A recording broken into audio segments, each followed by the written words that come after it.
तो दोस्तों, क्या आपने कभी महसूस किया है, क्या कभी ऐसा हुआ है कि आप किसी बीती हुई बात को लेकर घंटों सोचते रह गए हों, या फिर आने वाले कल की चिंता में इतना उलझ गए हों कि आज का दिन जी ही नहीं पाए? क्या आपको भी लगता है कि हमारी जिंदगी का एक बड़ा हिस्सा बस सोचने में बर्बाद हो जाता है, बिना सच में उसे जिए? अगर हां, तो यह वीडियो आपके लिए है। आज हम एक ऐसी किताब के बारे में बात करेंगे जिसने लाखों लोगों की जिंदगी बदल दी। ऐसी किताब जिसने सिखाया कि असली शांति, असली खुशी और असली सफलता कहीं बाहर नहीं, बल्कि सिर्फ इस पल में जीने में है। जी हां, मैं बात कर रहा हूं द पावर ऑफ नाउ की, जो सिर्फ एक बुक नहीं, बल्कि एक एक्सपीरियंस है। एक ऐसा अनुभव जो आपको अपने ही माइंड के सबसे गहरे रहस्यों से रूबरू कराएगा। यह किताब आपको सिखाएगी कि आपके माइंड का अनियंत्रित शोर कैसे बंद करें, नेगेटिविटी और स्ट्रेस से कैसे बाहर निकलें, कैसे अभी और इसी पल में जीकर जिंदगी को पूरी तरह महसूस करें। आपने गौर किया होगा कि हमारी पूरी जिंदगी पास्ट और फ्यूचर के बीच झूलती रहती है, लेकिन सच यह है कि पास्ट अब मौजूद नहीं है और फ्यूचर अभी आया नहीं है। फिर भी हम इन्हीं के बारे में सोच सोचकर अपने आज को खो देते हैं। यही वजह है कि हम हमेशा बेचैन रहते हैं, एंजाइटी महसूस करते हैं और कभी पूरी तरह खुश नहीं रह पाते। लेकिन अगर मैं आपको बताऊं कि आपके सारे दुख और तकलीफों से बाहर निकलने का सिर्फ एक तरीका है, और वह तरीका है नाउ में जीना। आज के इस वीडियो में हम द पावर ऑफ नाउ के सबसे जरूरी लेसन्स को डीप डाइव करके समझेंगे। हम जानेंगे कि कैसे अपने ओवर थिंकिंग माइंड से बाहर निकला जाए, कैसे सिर्फ एक सिंपल लेकिन पावरफुल प्रिंसिपल को फॉलो करके लाइफ को पूरी तरह ट्रांसफॉर्म किया जाए। यह सिर्फ एक बुक समरी नहीं है, बल्कि एक नए माइंडसेट की शुरुआत है। तो अगर आप सच में अपनी जिंदगी बदलना चाहते हैं, तो इस वीडियो को अंत तक जरूर देखें। तो बिना किसी डीले के डाइव करते हैं द पावर ऑफ नाउ की गहरी विजडम में, और सीखते हैं कि कैसे इस एक सिंगल कॉन्सेप्ट को अपनाकर हम अपने जीवन को पूरी तरह बदल सकते हैं। Chapter 1, you are not your mind. क्या आपने कभी नोटिस किया है कि आपका माइंड कभी भी शांत नहीं रहता? एक थॉट खत्म नहीं होता कि दूसरा शुरू हो जाता है। कभी हम बीती हुई बातों को लेकर परेशान रहते हैं, तो कभी आने वाले कल की चिंता में डूबे रहते हैं। लेकिन सवाल यह है, क्या यह थॉट्स और इमोशंस सच में आप हैं, या फिर यह सिर्फ एक इल्यूजन है?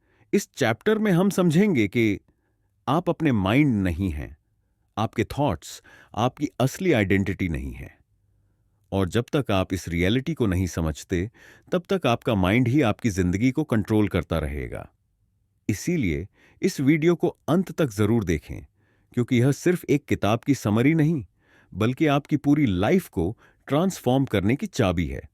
तो चलिए शुरुआत करते हैं the power of now. Chapter 1, आप अपने दिमाग नहीं हैं। क्या आपने कभी ध्यान दिया है कि जब आप अकेले होते हैं, तो आपके दिमाग में लगातार बातें चलती रहती हैं? एक विचार खत्म नहीं होता कि दूसरा शुरू हो जाता है। कभी कोई पुरानी याद, कभी कोई अफसोस, तो कभी भविष्य की चिंता। लेकिन क्या आपने कभी सोचा है कि क्या यह विचार ही आपकी असली पहचान है, या फिर यह सब सिर्फ एक भ्रम है? द पावर ऑफ नाउ हमें सिखाती है कि हम अपने माइंड नहीं हैं। सुनने में यह अजीब लग सकता है, क्योंकि हम हमेशा यही मानते आए हैं कि मैं वही हूं जो मैं सोचता हूं। लेकिन असलियत इससे बिल्कुल अलग है। सच यह है कि आप अपने विचारों से कहीं ज्यादा हैं। आपकी असली पहचान सिर्फ आपके माइंड की बनाई कहानियां नहीं है। आप वह साक्षी हैं जो इन विचारों को देख सकता है। अब सवाल उठता है, अगर हम अपने माइंड नहीं हैं, तो फिर हम कौन हैं? आपका माइंड आपका सबसे बड़ा दुश्मन भी हो सकता है। हमारा माइंड हमें इल्यूजन में फंसा कर रखता है। जब हम इसे ऑब्जर्व नहीं करते, तो यह हमें ओवरथिंकिंग, नेगेटिविटी और स्ट्रेस के जाल में उलझा देता है। मान लीजिए किसी ने आपको इंसल्ट कर दिया। अब असली दर्द सिर्फ कुछ सेकंड के लिए था, लेकिन आपका माइंड उसे बार बार रिप्ले करेगा। आप सोचेंगे, मुझे तब यह जवाब देना चाहिए था, अगली बार मैं उसे ऐसा बोलूंगा, मैं हमेशा लोगों के सामने कमजोर क्यों पड़ जाता हूं? और इस तरह आप खुद अपने ही माइंड में बार बार उस दर्द को जीते रहेंगे।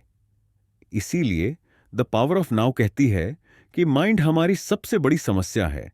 ये या तो पास्ट में जीता है या फ्यूचर में। ये कभी प्रेजेंट मोमेंट में नहीं रह सकता, और यही हमारी तकलीफ की सबसे बड़ी वजह है। नहीं, माइंड को कंट्रोल करना हल है, और यही इस किताब का सबसे जरूरी लेसन है। द सॉल्यूशन: अपने माइंड को ऑब्जर्व करें। जब भी कोई थॉट आए, उसे पकड़ने की कोशिश मत करें। बस उसे नोटिस करें और उसे जाने दें। इसे कहते हैं वॉचिंग द थिंकर। जब आप अपने माइंड को ऑब्जर्व करने लगते हैं, तो आप उससे डिटैच होने लगते हैं, और यही इनर पीस की असली शुरुआत है। रियल लाइफ एग्जाम्पल: सोचिए, आप एक खूबसूरत सनसेट देख रहे हैं, लेकिन आपका माइंड किसी और चीज में बिजी है। शायद आप किसी आर्ग्यूमेंट के बारे में सोच रहे हैं या किसी डेडलाइन की टेंशन ले रहे हैं। नतीजा, आप असल में उस सनसेट को देख ही नहीं पा रहे। आपका माइंड आपको उस मोमेंट से डिस्कनेक्ट कर देता है, और यही हमारी पूरी लाइफ के साथ होता है। इसलिए जरूरी है कि हम अपने माइंड को ऑब्जर्व करें, उसे कंट्रोल करना सीखें और नाव में जीना शुरू करें। अब तक हमने जाना कि हम अपने माइंड नहीं हैं, लेकिन अगला सवाल है, कैसे अपने